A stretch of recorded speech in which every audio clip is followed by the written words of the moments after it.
Assalamualaikum warahmatullahi wabarakatuh. Apa kabar semuanya? Pasti semua semangat untuk belajar ya. Tapi sebelumnya jangan lupa untuk like, subscribe, share, dan komen ya, agar channel ini lebih berkembang lagi.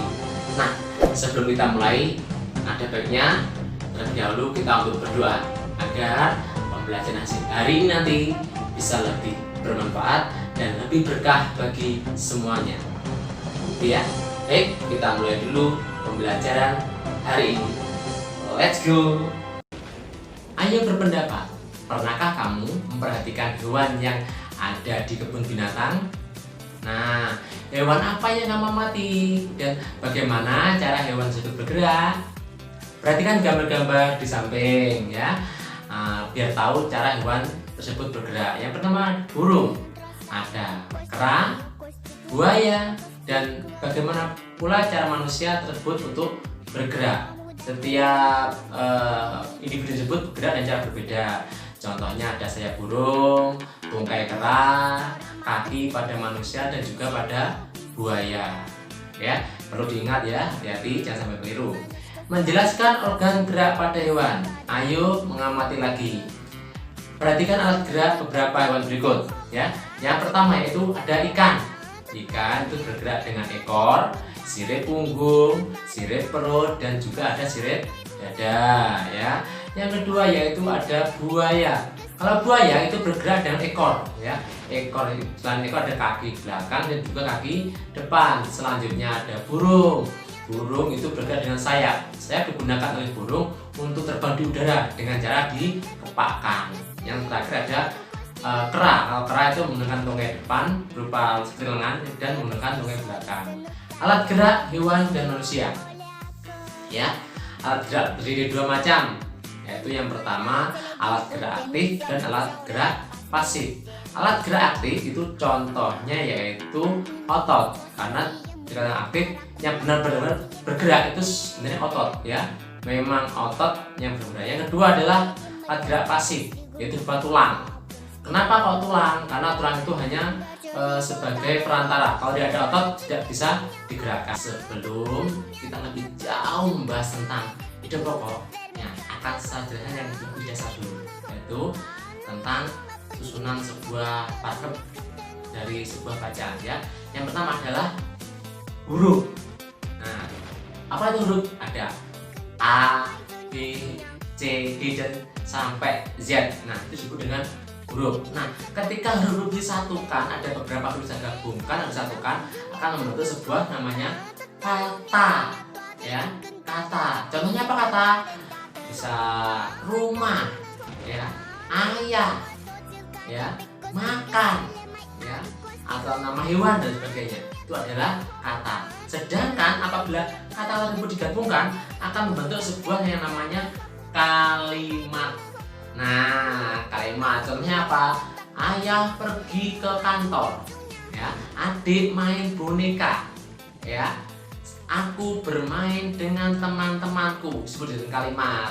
Nah, sedangkan kalau kalimat tersebut, ya, beberapa kalimat digabungkan menjadi satu atau dipadukan, itu akan membentuk yang namanya tadi paragraf, ya. Paragraf barulah di mana paragraf itu ada kalimat utama dan juga beberapa kalimat penjelas. Nah, itu akan mengarah pada tadi ide pokok atau pokok pikiran atau gagasan utama dan juga gagasan penjelas atau pikiran penjelas.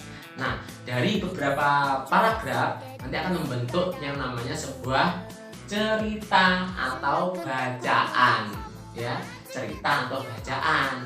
Nah, itu. Namun kalau dibalik, ya, cerita atau bacaan merupakan gabungan dari beberapa paragraf. Nah, sedangkan paragraf merupakan gabungan dari beberapa kalimat, ya. Kalau kalimat itu tersusun atau disusun dari beberapa apa tadi? Kata, ya. Kalau kata itu terbentuk dari gabungan beberapa apa tadi? Iya, huruf. Nah, jangan lupa ya. Kalau belum paham, coba diulang lagi videonya ini aja bagian dasar ini ya. Kalau sudah paham, barulah lanjut ke bab ide pokok. Gimana, siap? Baik, lanjut ya. Silahkan kita pergi ke ide pokok. Pengertian ide pokok yaitu informasi utama yang disampaikan melalui ide pokok teks. Ide pokok merupakan inti atau dasar permasalahan suatu teks. Ide pokok dalam teks sering juga disebut pokok pikiran atau gagasan utama karena berisi gagasan dasar penulis. Cara menentukan ide pokok adalah: pertama, baca teks dengan seksama secara keseluruhan. Yang kedua, carilah kalimat utama dari teks tersebut. Ide pokok biasanya dijumpai pada kalimat utama tersebut.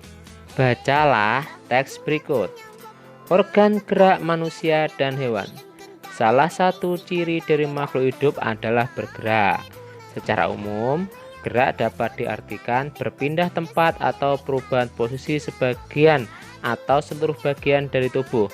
Makhluk hidup akan bergerak apabila ada rangsangan yang mengenai sebagian atau seluruh bagian tubuhnya. Organ gerak pada hewan dan manusia memiliki kesamaan. Alat-alat gerak yang digunakan pada manusia dan hewan ada dua macam, yaitu alat gerak pasif berupa tulang dan alat gerak aktif berupa otot. Kedua alat gerak ini akan bekerjasama dalam melakukan pergerakan. Kerjasama antara kedua alat gerak tersebut membentuk suatu sistem yang disebut dengan sistem gerak.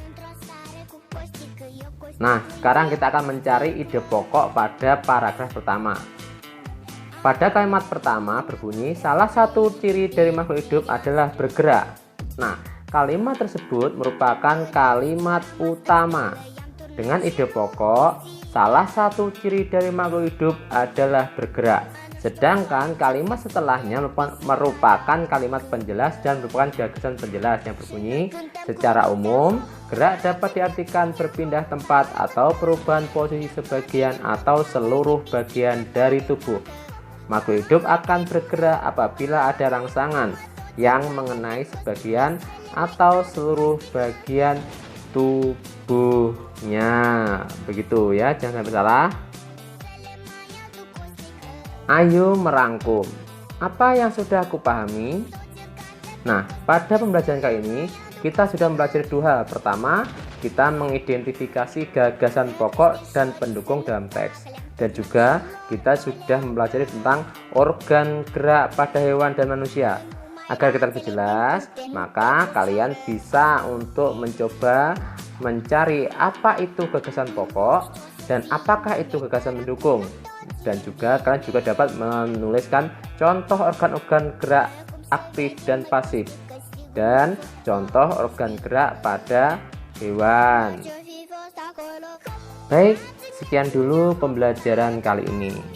Jangan lupa untuk buku LKS temanya dikerjakan halaman 8, ayo berlatih, dan juga halaman 9 dan 10 bagian latihan pembelajaran 1. Terima kasih dan wassalamualaikum warahmatullahi wabarakatuh.